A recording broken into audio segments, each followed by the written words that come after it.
Selamat malam semuanya. Semoga teman-teman semuanya dalam keadaan sehat. Geser Pak Adi. Pada pertemuan kali ini, kita akan membahas mengenai perkembangan digitalisasi smartphone. Ponsel menjadi salah satu barang penting bagi kita, bukan hanya sekedar untuk komunikasi, melainkan juga untuk media belajar, bekerja, bahkan untuk menunjang aktivitas dan gaya hidup.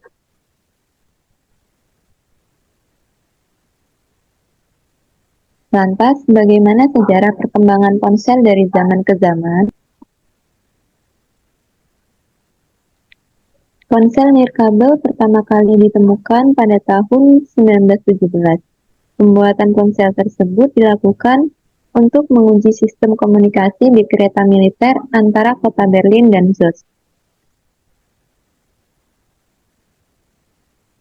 Pada tahun 1926, layanan ponsel nirkabel khusus kereta api mulai didistribusikan oleh perusahaan Jerman bernama Telepon AG.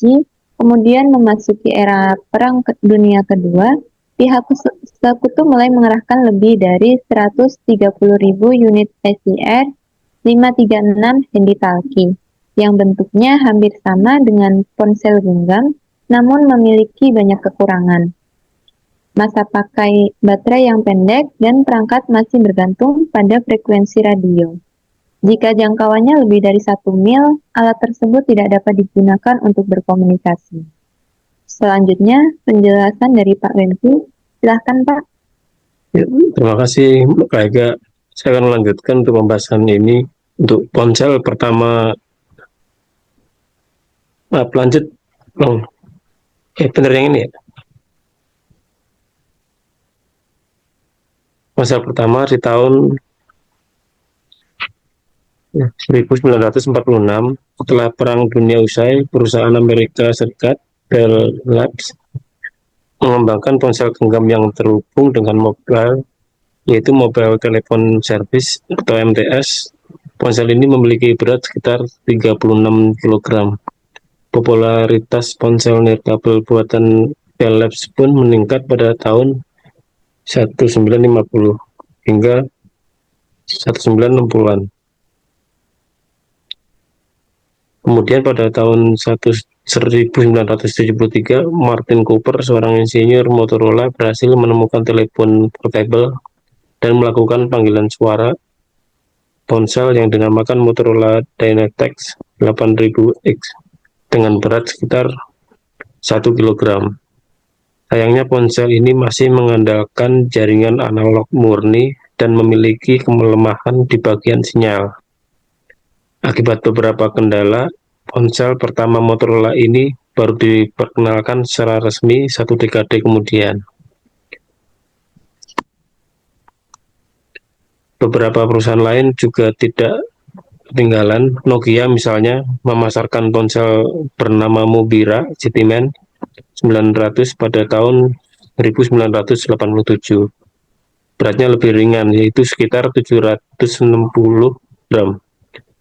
Tahun setelahnya, Samsung memperkenalkan ponsel genggam pertamanya tahun 1988 dengan nama SH100. Mulainya era GSM di ponsel. Memasuki tahun 1990-an, industri ponsel berkembang pesat. Pada tahun 1991, teknologi GSM atau Global System for Mobile mulai muncul. Teknologi ini memungkinkan ponsel di seluruh dunia menggunakan kartu SIM. Pada tahun 1994, Nokia merilis Nokia 2010, ponsel dengan keypad numerik dan huruf untuk memasukkan teks.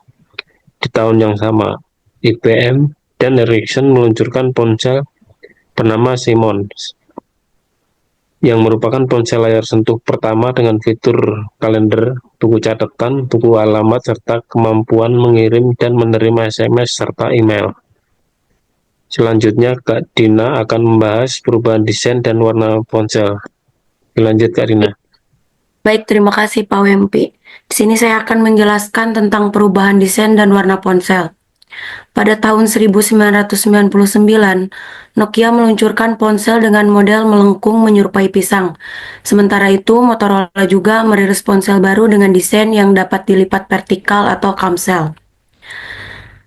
Di antara tahun 1998 hingga tahun 2000, terdapat terobosan baru di industri smartphone yaitu Siemens S10. Ponsel pertama yang memiliki layar berwarna tak lagi monokrom. Pada waktu yang sama, BlackBerry juga meluncurkan BlackBerry 850 yang terdapat papan ketik jenis QWERTY. Lalu, pada tahun 1990, Nokia 9110 menjadi ponsel dengan browser WAP pertama. Perangkat ini menjadi terdepan di masa itu karena bisa dipakai untuk berselancar di internet. Ponsel dengan kamera pertama. 2 tahun berikutnya, perusahaan Sanyo meluncurkan ponsel kamera pertama di Amerika Serikat dengan nama SCP-5300. Saat itu resolusi kameranya masih kecil, yaitu 0,3 megapiksel. Pada awal tahun 2000, perusahaan teknologi di Jepang berhasil membuat ponsel genggam pertama yang menampilkan kamera. Hanya saja ponsel tersebut dijual secara eksklusif di Jepang. Kemudian, di tahun 2003, Sony menghadirkan kamera depan di perangkatnya yang bernama Z1010. Baik, selanjutnya Mas Adiraga akan menjelaskan tentang kemunculan iPhone dan pengaruhnya. Baik, terima kasih Kak Dina. Kemunculan iPhone. Di tahun 2007, Apple mulai merambah ke bisnis ponsel dan meluncurkan iPhone. Perangkat itu disebut sebagai ponsel revolusioner karena punya layar yang cukup lebar dan kontrol layar sentuh yang penuh.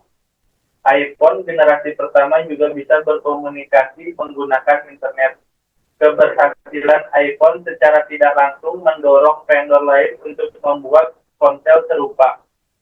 Google yang saat itu mulai mengembangkan sistem operasi mobile Android, mengembangkan ponsel Android pertama bersama HTC, bernama HTC G1 pada tahun 2008. Desain ponsel yang mulai beragam.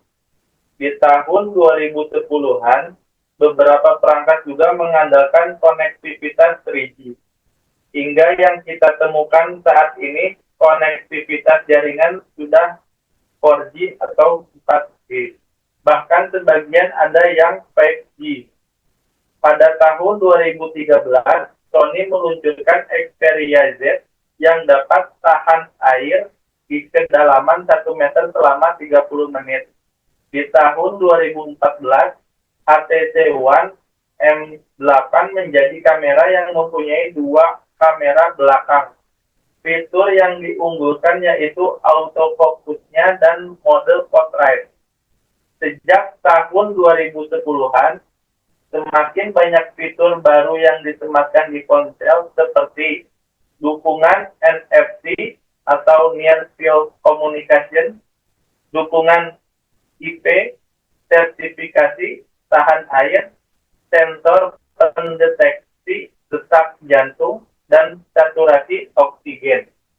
Baik, selanjutnya akan disampaikan penutup dari Kak Xiaoling. Silakan Kak Xiaoling.